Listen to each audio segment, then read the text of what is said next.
हुजूर ने फरमाया, जिसने किसी के साथ एहसान किया और जिस पर एहसान किया, अगर उसने ये दुआ पढ़ दी ना, जज़ाकल्लाहु खैरा, तो फरमाया उसने अल्लाह की भी पूरी हमद कर दी और मोहसन का सही शुक्रिया भी अदा कर दिया।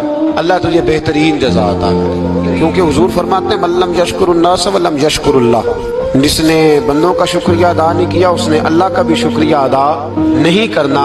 तो क्या कहना चाहिए? तो जज़ाकल्लाहु खैरा इन लफ्जों का हुस्न है, इनका सवाब है, इनकी बरकत है।